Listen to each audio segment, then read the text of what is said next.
Chapter 1. A World in Chaos. Europe was on fire, not from war alone, but from something far more dangerous: revolution. In the late 18th century, France, once the most powerful kingdom in Europe, began to collapse from within. The people were starving, the monarchy was crumbling, and the streets of Paris echoed with anger, fear, and the sound of something new being born. The old world was dying. Kings ruled by divine right, nobles lived in luxury, and for generations no one dared to challenge that order. Until now. The French Revolution did not begin as a war. It began as an idea that ordinary people could rise, that power did not belong only to kings, that a nation could be ruled by its citizens. But ideas are dangerous things, because once they spread, they cannot be controlled. In 1789, the people of France took to the streets. What followed was chaos. The monarchy weakened, the government fractured, and soon the revolution turned violent. Very violent. The reign of terror began. Thousands were executed. Enemies of the revolution, real or imagined, were dragged through the streets and sent to the guillotine. No one was safe. Not nobles, not politicians, not even former allies. France was no longer a kingdom, but it was not yet a stable nation either. It was something far more unstable. A power vacuum. And in history, power vacuums never stay empty for long. Across Europe, kings and empires watched in fear. If the revolution spread, their own thrones could fall next. So they did what rulers have always done when threatened. They prepared for war. Austria, Prussia, Britain, Spain. One by one they formed coalitions against France. Their goal was simple: crush the revolution, restore the monarchy, and stop this dangerous new idea before it consumed all of Europe. But France was not defenseless. Despite the chaos, something unexpected had happened. The revolution had created a new kind of army. Not soldiers who fought for a king, but citizens who fought for a cause. Young men were conscripted in massive numbers. They were not trained like traditional armies. Many had no experience at all, but they had something else: belief.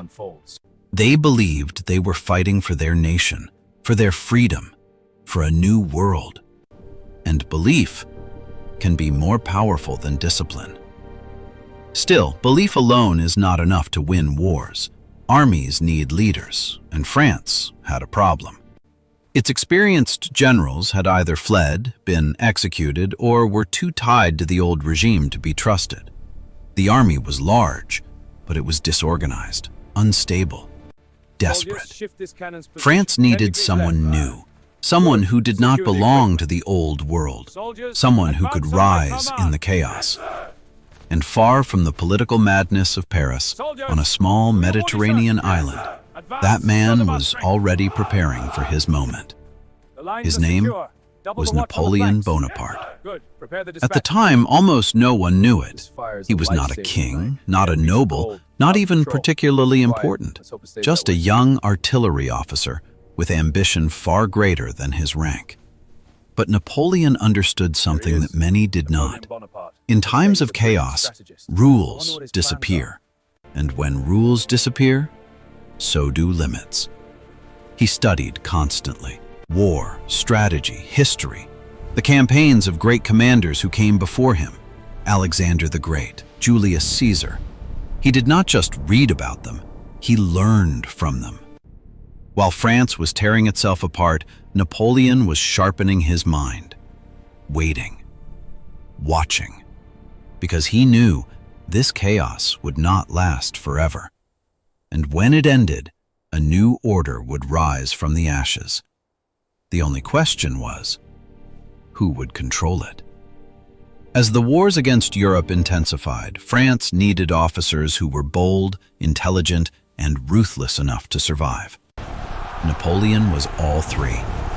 His opportunity came not through politics, but through war, a siege, a battlefield, a moment where everything could change. And when that moment arrived, Napoleon did not hesitate, because history does not remember those who wait. It remembers those who act. And soon, all of Europe would learn his name. Chapter 2. The Rise of a Nobody. Napoleon Bonaparte was not born into power. He was born into obscurity. In 1769, on the island of Corsica, recently conquered by France, Napoleon entered the world far from the grand courts of Europe. His family was of minor nobility, but they had little wealth, little influence, and even less importance in the eyes of the French elite. He was an outsider from the very beginning. He spoke French with a heavy accent. He was mocked by classmates, looked down upon, ignored. But what Napoleon lacked in status, he made up for in obsession. From a young age, he showed an unusual focus. While others chased prestige or pleasure, Napoleon buried himself in books, history, mathematics, war, especially war. He studied the campaigns of the greatest commanders in history with relentless intensity, not as stories, but as lessons. Every victory, every mistake, every strategy, he absorbed it all. Because deep down, Napoleon believed something that few around him could see. He believed he was destined for greatness, not by birth, but by action. At just 16 years old, he entered the French military as an artillery officer. It was not the most glamorous position. Artillery was technical, methodical, often overlooked. But for Napoleon, it was perfect. Artillery required precision, calculation, control. It was not about brute strength, it was about intelligence. And that was where Napoleon excelled. As the revolution consumed France, the military began to change. The old aristocratic officers were disappearing, some executed, others fleeing the country. Positions opened, opportunities emerged, and Napoleon was ready. His defining moment came in 1793. The city of Toulon had fallen into enemy hands. Royalists, supported by British forces, had taken control of the port. It was a major threat to the revolution. France needed to take it back.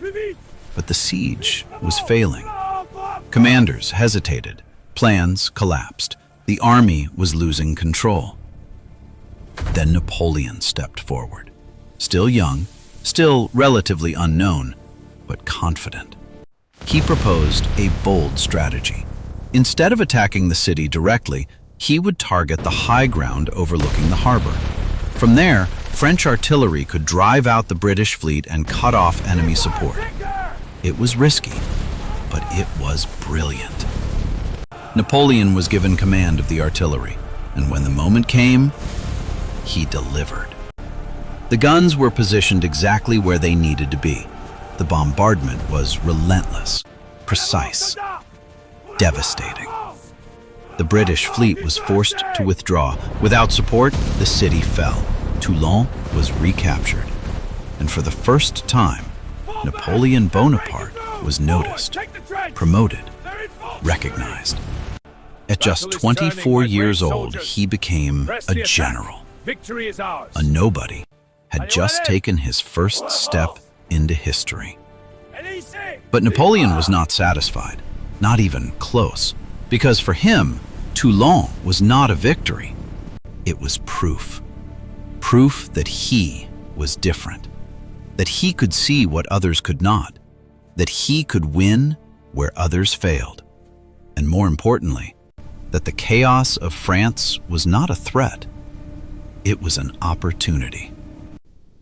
Over the next few years, France remained unstable. Governments rose and fell, political factions fought for control, and once again, violence returned to the streets.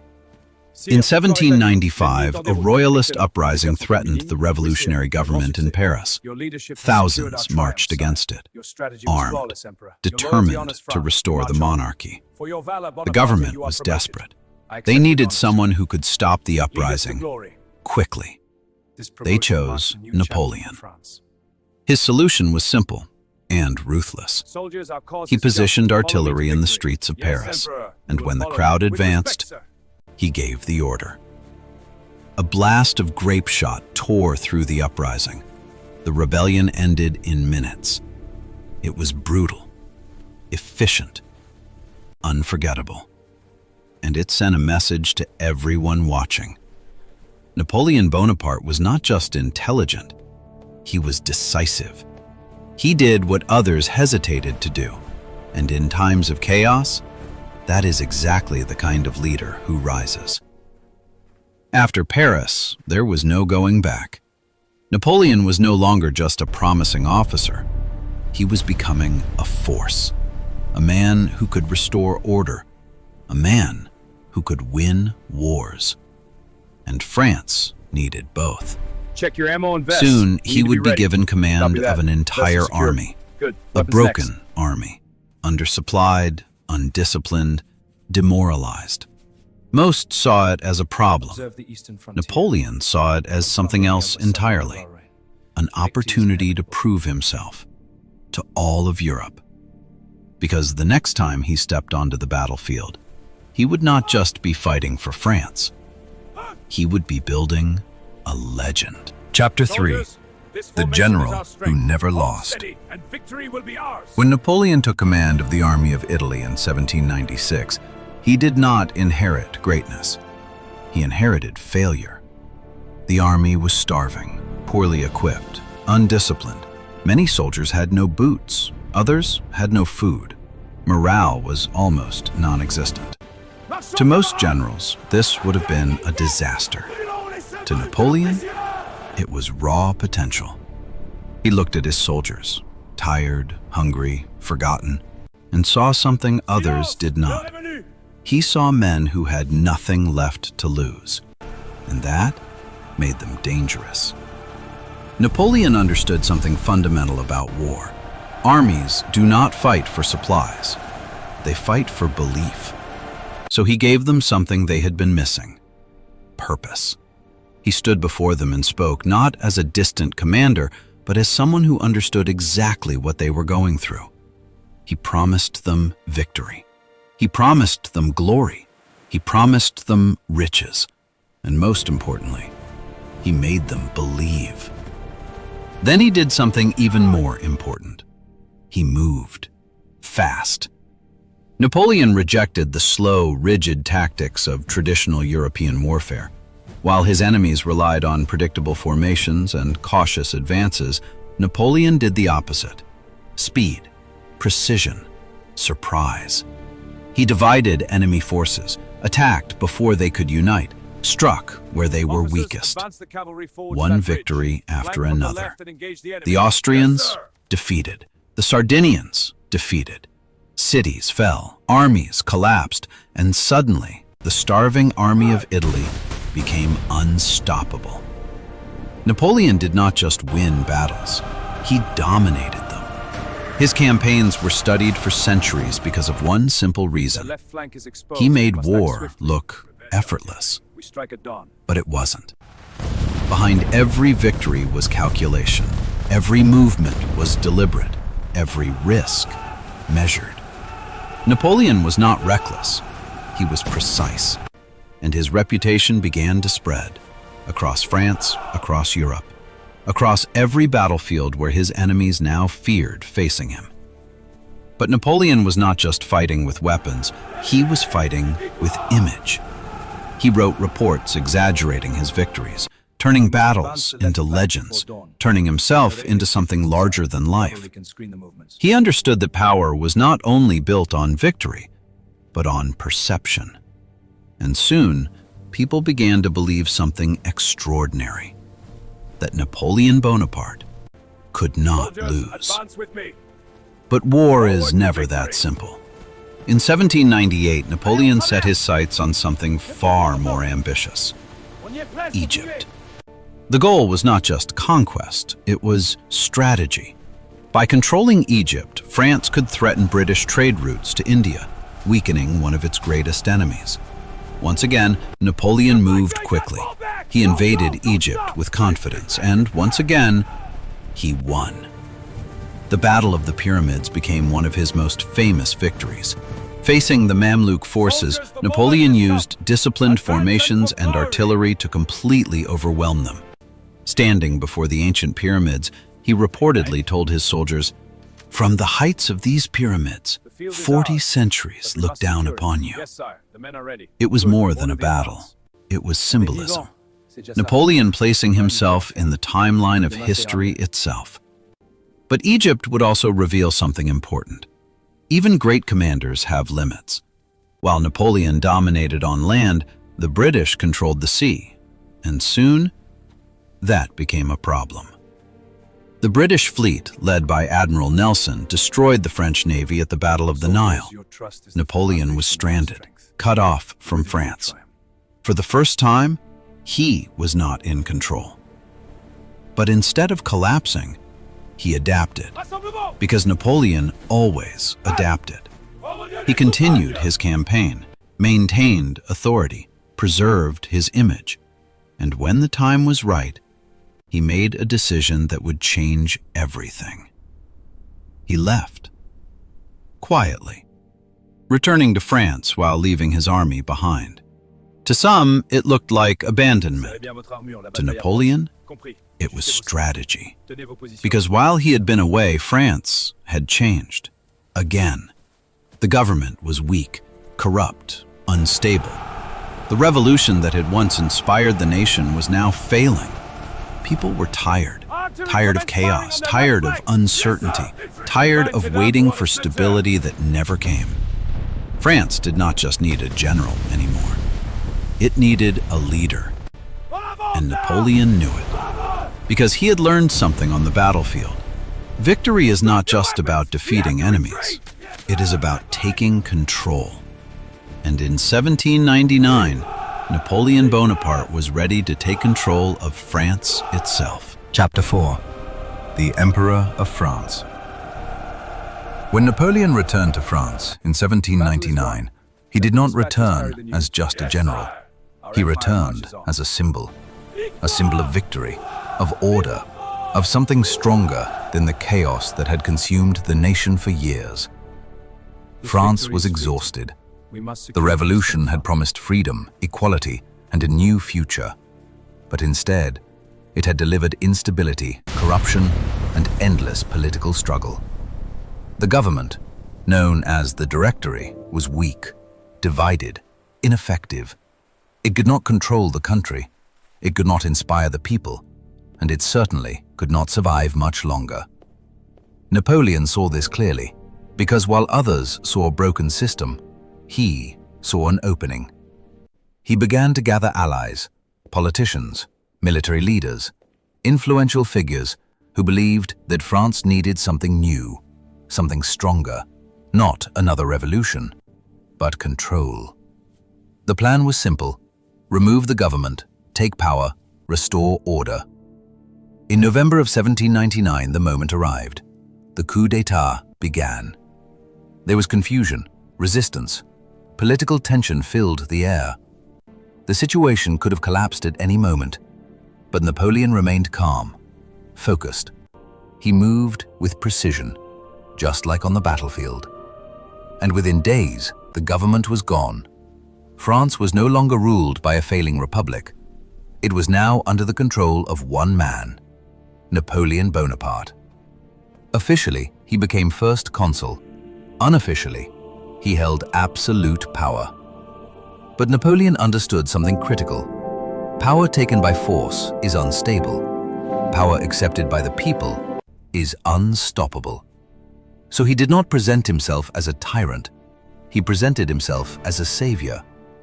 He stabilized the economy, reorganized the government, reformed education, created laws that brought order back to the country, including the famous Napoleonic Code, which would influence legal systems for generations. France began to change. The chaos slowed. The fear faded. For the first time in years, there was stability, and the people supported him. Because Napoleon did what the revolution could not. He delivered results. But stability was not enough for Napoleon. It never was. He had not fought his way through chaos just to maintain order. He wanted more, much more. In 1804, Napoleon made a decision that would define his legacy forever.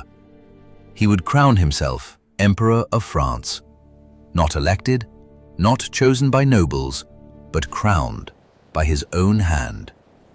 In a grand ceremony at Notre Dame Cathedral, surrounded by power, tradition, and symbolism, Napoleon stood before the world. The Pope was present. This is incredible the Church was I'm watching. so proud of us. All of Europe was A watching. quiet victory. And in that moment, Napoleon did something unexpected.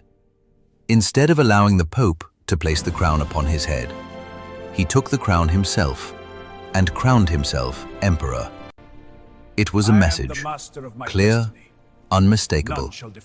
His power did not come from the Church. It did not come from kings. It came from himself, from his victories, from his will, from his ability to rise above every system that came before him. Napoleon was no longer just a leader. He was something else entirely. A force, an empire embodied in a single man. And with that crown, the balance of power in Europe changed forever.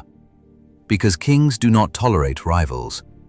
And now, across the continent, monarchs saw Napoleon for what he truly was. The operation commences Not at just a 0500. ruler of France, Understood? All units are but a ready. threat to Precision is every critical. throne No in errors. Europe. Gentlemen, observe the War red. was no Cross longer a the door. possibility. A swift cavalry It was charge from the inevitable. east will flank them. Coalitions began to Plan is form once clear. again. We execute at dawn. Britain, Understood. We're Austria, ready. Russia, Confirmed. All Prussia, units briefed. Good. old Gentlemen, enemies our united strategy with a is clear. single Flank them goal: from the right. to stop Napoleon, Good. Prepare to the orders. contain him, to destroy him. But Napoleon had something they did not: momentum, experience, and an army that believed in him completely. Because to his soldiers, he was not just an emperor. He was the man who led them to victory, again and again and again. The stage was set. Empires would clash, nations would fall, and the wars that followed would shake Europe to its core. Because Napoleon Bonaparte was no longer rising. He had reached the top. And now, the only direction left was war. Chapter 5: The Wars That Shook Europe. By the time Napoleon crowned himself emperor, war was no longer avoidable. It was inevitable. Chapter 5. Across Europe, kings and empires prepared for what they knew was coming. They had watched his rise. They had seen his victories, and now they feared him. Because Napoleon was not like other rulers. He did not defend borders, he expanded them. Coalitions formed once again, alliances of powerful nations united by a single purpose: to stop France, to stop Napoleon. But forming an alliance and winning a war are very different things. Because Napoleon had transformed the French army into something entirely new. It was not just larger. It was faster, more flexible, more aggressive. He moved troops with precision across vast distances, dividing enemy forces, striking before they could coordinate, winning battles before they even fully began. And then came one of the most decisive moments in his entire career, the Battle of Austerlitz, often called his greatest victory. Napoleon faced the combined forces of Russia and Austria, two of the most powerful armies in Europe. On paper, he was outnumbered, at a disadvantage. But Napoleon understood something his enemies did not. War is not won by numbers. It is won by control. He deliberately weakened his own position, luring the enemy into a trap. The Allied forces believed they saw an opportunity. They advanced, confident that Napoleon was vulnerable. They were wrong.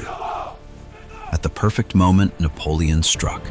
His forces split the enemy army in two. Confusion spread. Lines collapsed. What began as a confident advance turned into a complete disaster. The victory was absolute. Austerlitz did not just defeat an army. It shattered the illusion that Napoleon could be beaten easily. After that battle, Europe changed. The Holy Roman Empire, a political structure that had existed for centuries, was dissolved. Austria weakened. Russia pushed back. France stood dominant. Napoleon was no longer just a powerful ruler. He was the most powerful man in Europe. But dominance creates resistance, and resistance creates more war. Britain, still unconquered, remained Napoleon's greatest rival. Its navy controlled the seas, blocking any chance of invasion. So Napoleon changed strategy. If he could not defeat Britain on the battlefield, he would defeat it economically. He introduced the Continental System, a blockade designed to cut Britain off from European trade.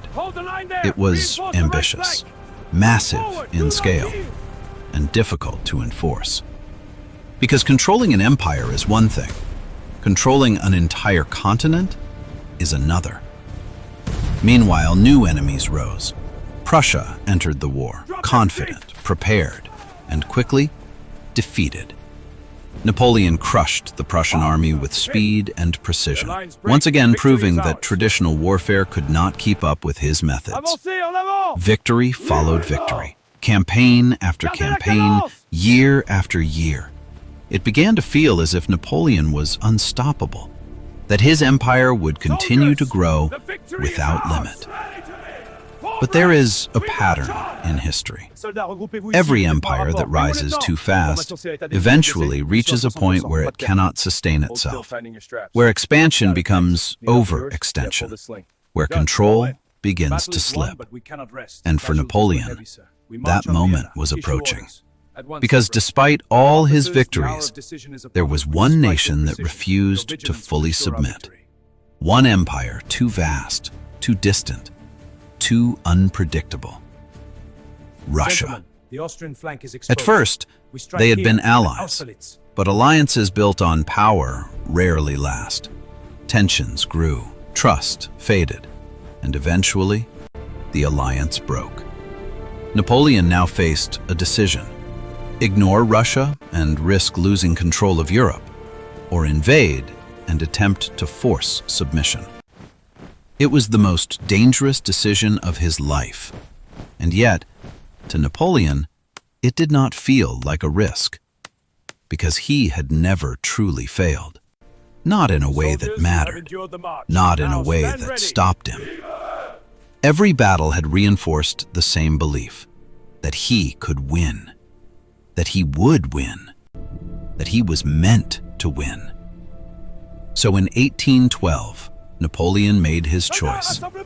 He would invade Russia with the largest army Europe had ever seen. Hundreds of thousands of soldiers marching into a land vast beyond comprehension. It was not just another campaign. It was a gamble that would decide everything. Because for the first time, Napoleon was about to face something he could not control. Not an army, not a coalition, but something far more dangerous. Distance, time, and the unforgiving brutality of nature itself. Chapter 6. The Fatal Mistake. In 1812, Napoleon Bonaparte marched into Russia with the largest army Europe had ever seen. Over 600,000 men, soldiers from across his empire, French, Polish, German, Italian, a massive force assembled for one purpose: to defeat Russia, to force it back under his control, to prove once again that he was unstoppable. At first, everything seemed to follow the same pattern as before. Napoleon advanced, the Russian army retreated. No major battles, no decisive engagements, just distance, endless distance. But this was not a sign of weakness, it was a strategy. The Russians were not trying to defeat Napoleon in a single battle, they were trying to break him. As the Grande Armée moved deeper into Russian territory, something began to change. Supplies grew scarce. The land offered nothing. Villages were abandoned. Crops were destroyed. The Russians were burning everything behind them. A scorched earth, leaving Napoleon with nothing to take, nothing to use, nothing to sustain his army. Still, he continued forward, because turning back was not something Napoleon believed in. Weeks passed, then months. The army grew weaker. Hunger spread. Fatigue set in. But finally, the moment came. The Battle of Borodino, one of the bloodiest battles of the entire era. Napoleon faced the Russian army head-on, and once again, he fought. The battle was brutal, relentless. Thousands died on both sides. The ground was covered in smoke, fire, and blood. Napoleon technically won. The Russians retreated, but it was not a true victory, because for the first time, victory came at a cost too high. His army was shattered, exhausted, broken. And yet, Napoleon continued forward, toward Moscow, the heart of Russia. He believed that taking the city would end the war, that it would force Russia to surrender, that it would secure his dominance once again. But when he arrived, Moscow was empty, deserted, silent. And soon after, it began to burn. Fires spread across the city, consuming everything: homes, supplies, shelter, hope. Napoleon had taken the capital, but there was nothing left to conquer. No victory, no surrender, no control, only ashes. And then, the winter came. The cold was unlike anything his army had ever faced. Temperatures dropped to unbearable levels. Men froze where they stood. Horses collapsed in the snow. Weapons became useless. Movement slowed to a crawl. And suddenly, the greatest army in Europe was no longer fighting an enemy. It was fighting survival. Napoleon had no choice. He had to retreat. But retreating from Russia was not an escape. It was a nightmare. The same lands they had crossed months before now became a graveyard. The cold killed thousands. Starvation took thousands more. And the Russian army now began to attack relentlessly.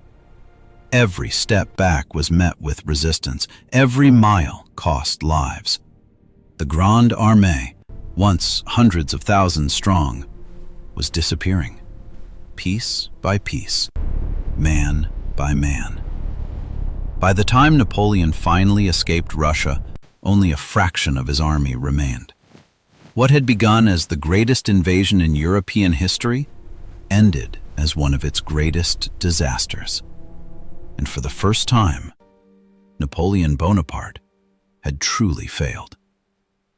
Not a setback, not a temporary loss, a collapse. The illusion of invincibility was gone.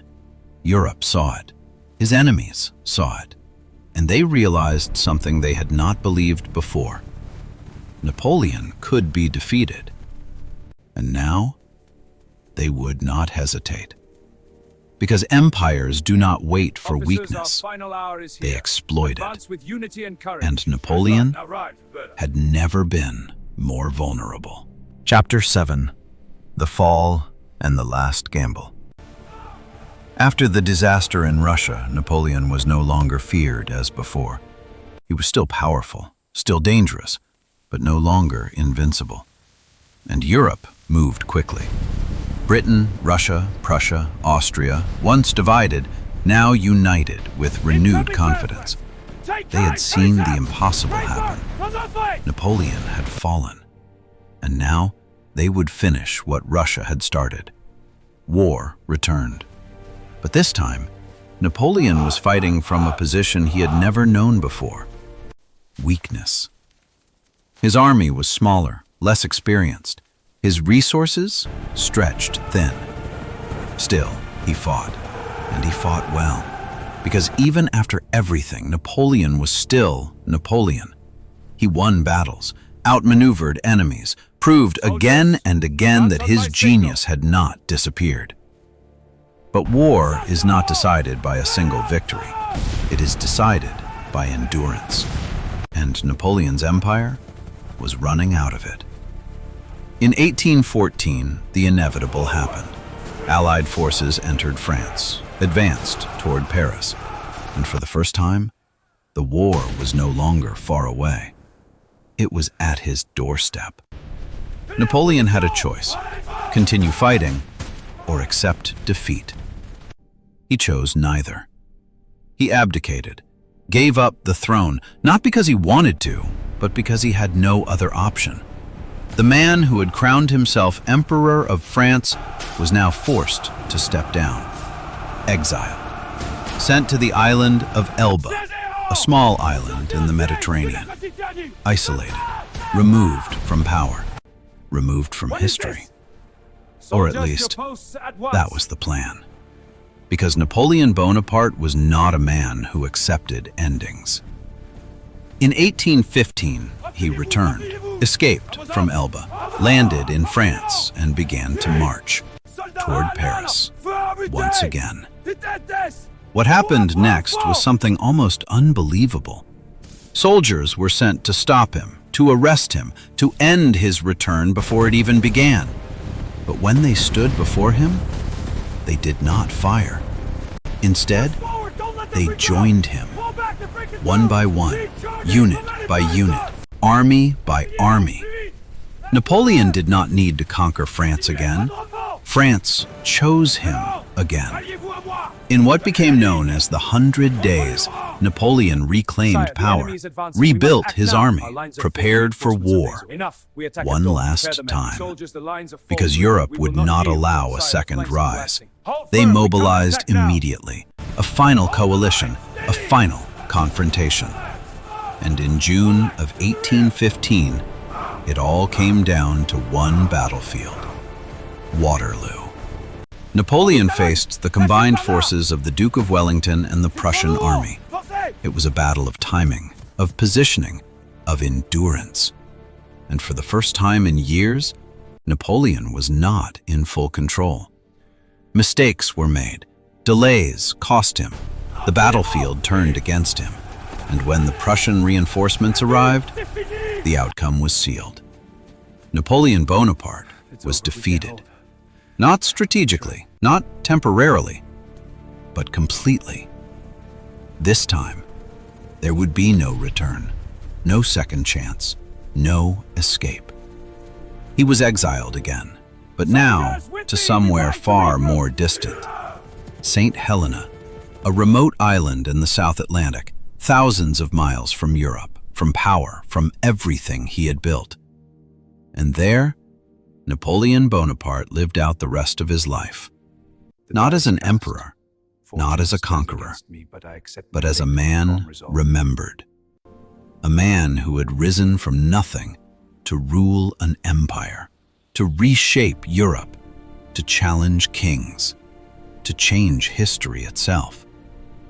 And in 1821, he died. But his story did not end there, because Napoleon was never just a man. He was an idea of ambition, of power, of how far one person can go when they refuse to accept limits. And even today, his name remains one of the most recognized in history, not because he was perfect, but because he was unstoppable until he wasn't.